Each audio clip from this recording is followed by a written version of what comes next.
Hello student and good morning. अब नवंबर का month आ चुका है और ठंडियाँ भी स्टार्ट हो चुकी हैं और तुम्हारे जो एग्ज़ाम्स के डेट हैं उसके भी लगभग 2 और 3 मंथ बचे हुए हैं स्टार्ट होने में। तो सभी लोगों को एंजाइटी और थोड़ा सा पैनिक भी हो रहा होगा कि अब कैसे रिवाइज करें, कैसे चीज़ों को फिनिश करें ताकि मैक्सिमम मार्क्स ला सकें। तो देखो, आपने पूरे साल भर कितना एफर्ट डाला, क्या डाला, कितना पढ़ा, इस पे आपका रिजल्ट उतना नहीं डिपेंड करेगा पिछले सालों में, पिछले मंथ्स में। बट अब ये 3 मंथ आपके कैसे जाने वाले हैं ये डिसाइड करेंगे कि आपके मार्क्स कहाँ पे आएंगे और कितने अच्छे मार्क्स आपके आएंगे। बिकॉज होता है ना कि आपने जो भी पीछे का पढ़ा है, पिछले मंथ्स पढ़े हैं, अगर ये 3 मंथ्स अच्छे नहीं गए तो आप पीछे का जो भी पढ़ा है वो भूल जाओगे, उसका कोई रिजल्ट नहीं आ पाएगा सही से। तो इन 3 मंथ में आपको बहुत ही ज़्यादा हार्ड वर्क करना पड़ेगा और कंसिस्टेंट रहना पड़ेगा। मेन है कि अगर मान लो आपने पीछे के 3 मंथ्स बाकी मंथ्स में कुछ किया नहीं है, बट इस बचे हुए मंथ में अच्छे से पढ़ लोगे तो आप एक अच्छा स्कोर ला सकते हो। तो अभी हम डिस्कस करेंगे 3 मंथ का रिवीजन स्ट्रेटेजी, कैसे काम करना है। तो सबसे पहले तो फर्स्ट थिंग, पैनिक होना बंद करना है और 90 डेज़ का एक हमें शेड्यूल बनाना पड़ेगा। और अब जो हम पहले जो हम टाइम टेबल बनाते थे आवर वेस्ट, तो वो नहीं बना के अब हमें क्या करना होगा, टॉपिक बेस्ड बनाना पड़ेगा, यानी चैप्टर बेस्ड करना पड़ेगा टाइम टेबल कि मुझे ये चैप्टर फिनिश करने हैं। तो अब हमें देखो, नवंबर में हमें 15 दिन ऐसे लेने हैं जिसमें आपने वैसे कंसेप्ट को छूना है जो आपने अभी तक छुआ ही नहीं है, एकदम अनटचेबल है। क्योंकि वो जो होता है ना, वो लास्ट मोमेंट पे हम नहीं कर पाएंगे। जो लास्ट टाइम पे हमारा दिसंबर आ जाएगा, जनवरी आ जाएगा, तो हम वैसे कंसेप्ट्स को नहीं पढ़ पाएंगे जो हमने अभी तक पढ़ा ही नहीं है, क्योंकि वो फिर वो रिजल्ट तो भूल जाते हैं और इनफ रिवीजन ना होने की वजह से वो उसका जो आउटपुट होगा वो जीरो होगा। तो अभी आपको क्या करना है कि जो कंसेप्ट्स आपने पढ़ा नहीं है, जो चैप्टर अभी तक पढ़ा नहीं है, तो 15 दिन दो और उसको पूरी तरह से कवर कर लो ताकि वो अनटचेबल ना रहे। ठीक है। इसके बाद साथ ही साथ हमें उन चीज़ों पे पिछले जो चैप्टर से स्टार्टिंग के जो चैप्टर है उसका रिवीजन करना स्टार्ट कर देना होगा। तो यहाँ पे 3 मंथ की कंप्लीट स्ट्रेटजी मैं बता रहा हूँ। पहला है कि फर्स्ट मंथ में क्या फोकस करना है, जो अनटचेबल एरिया है उसको कवर करना है, प्लस में कंप्लीट रिवीजन जो हमने पिछले मंथ्स में कर चुके हैं उनको टच करना है, उनको रिवीजन स्टार्ट कर देना है। तो ये सब हमें फर्स्ट इस नवंबर में कंप्लीट कर लेना है। यानी कि हम क्या करेंगे, revise every subject quickly, focus on the concept clarity not perfection. यानी कि जो भी तुम्हारा मतलब परफेक्ट नहीं बनना है, अपना कंसेप्ट क्लियर होना चाहिए, उसको कैसे हम लिख पाएंगे क्वेश्चन के हिसाब से वो हमें क्लियर होना चाहिए। दूसरा दूसरा क्या है, दूसरे मंथ में हमें करना है practice question and past paper and writing speed. यानी कि हमें 3 चीज़ों पे फोकस करना है। एक तो प्रीवियस ईयर के जो क्वेश्चंस है उसको प्रैक्टिस करना है पूरा दिसंबर, पास्ट प्रीवियस पेपर हैं उनको करना है, और राइटिंग स्पीड बहुत इंपॉर्टेंट होती है। होता क्या है कि हमें पेपर तो आता है बट हमें स्पीड हमारी इतनी स्लो होती है कि हम पूरा पेपर कवर नहीं कर पाते। तो ये हैबिट बनानी पड़ेगी हमें स्पीड बनाने की, और स्पीड जब तक नहीं बढ़ेगा तब तक आप पूरा कंप्लीट पेपर नहीं कर पाओगे और उससे आपका मार्क्स भी पूरा अच्छी तरह नहीं आ पाएगा।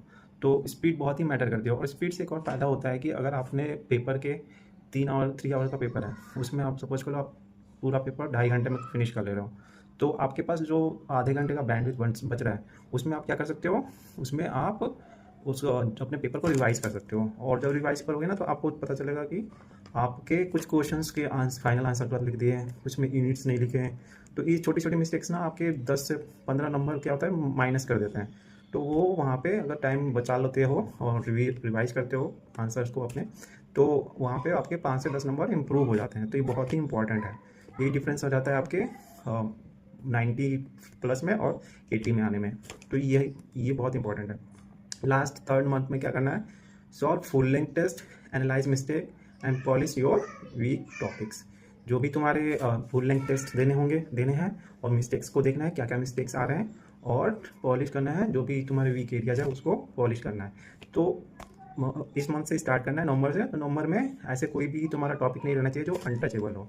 इसके बाद सिर्फ revision revision revision, focus on your writing speed and simple paper solve करना है। ये सब चीज़ें चलती रहनी चाहिए। तो अभी स्टार्ट क्या करना है कि मेक अ डेली प्लान। और प्लान जो ऐसा होना चाहिए, एक रियलिस्टिक डेली प्लान होना चाहिए, मतलब ऐसा ना होना चाहिए जो फॉलो ही ना कर पाओ। 6 आवर का फोकस स्टडी होना चाहिए, डिवाइड इंटू 3 सेशन। 2 आवर का सेशन बना लो।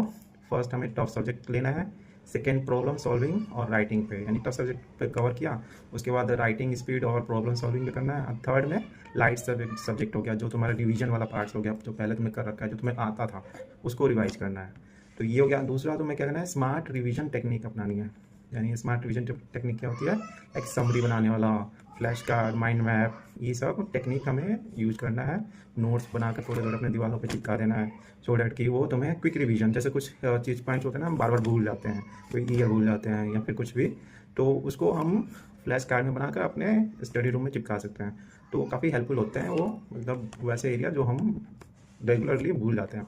इसके अलावा तुम्हारे जो स्टडी प्लान में सबसे इंपॉर्टेंट होता है मैनेज स्ट्रेस एंड डिस्ट्रैक्शन। यानी अभी जो है तुम्हें ना तो स्ट्रेस मैनेज करना होगा और डिस्ट्रैक्शन से दूर रहना पड़ेगा, क्योंकि अब जो टाइम आ रहा है वो तुम्हें एकदम कोई बैंडविड्थ नहीं देगा जिससे कि तुम्हारा रिजल्ट इम्प्रूव चेंज हो जाएगा। मतलब अगर तुम्हारे पास टाइम ही नहीं है गलती करने का, तो इसके लिए क्या करना है, no revision work if your mind is scattered. यानी तुम्हारा अगर माइंड बहुत ही ज़्यादा डिस्टर्ब है थोड़ा सा, तो उस टाइम कोई रिवीजन मत करो, थोड़ा सा अपने को शांत रखने की कोशिश करो। सोशल मीडिया से दूर रहना, रिड्यूस सोशल मीडिया टाइम, क्योंकि अभी 3 महीने छोड़ दोगे तो तुम्हारे रिजल्ट में, तुम्हारे मार्क्स में दिखेगा। अगर तुमने सोशल मीडिया पर ज़्यादा फोकस किया तो ये तुम्हें डुबा देगा। तो सोशल मीडिया से दूर रहना है। Take 10 minute walk between the study session. यानी कि अगर पढ़ते पढ़ते बीच में थोड़ा सा गाने सुन लिया, एक आध गाने सुन लिया और थोड़ा सा वॉकिंग कर लिया, जिससे माइंड फ्रेश रहता है। रोजाना 6 से 7 घंटा इनफ है सोने के लिए, कम भी कर सकते हो, डिपेंड ऑन योर एनर्जी।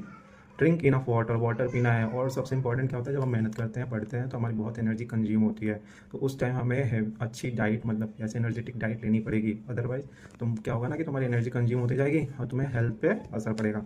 तो डाइट और फ्रूट्स लेते रहना है। ईट लाइट, हल्का खाना है, बट एनर्जी वाले चीज़ें खानी है, ठीक है। नेक्स्ट है सेल्फ टेस्टिंग। हाँ, सेल्फ टेस्टिंग बहुत इंपॉर्टेंट है। तुमने पढ़ तो लिया, बट जब तुम पेपर में बैठ रहे हो, तुम्हें प्रैक्टिस नहीं है, तो तुम पेपर में बैठोगे तो पता चलेगा कि तुम क्वेश्चन आते हुए भी छोड़ दोगे। फिर कुछ मिस्टेक्स होती हैं जो पेपर करते समय ही पता चलती है हमें।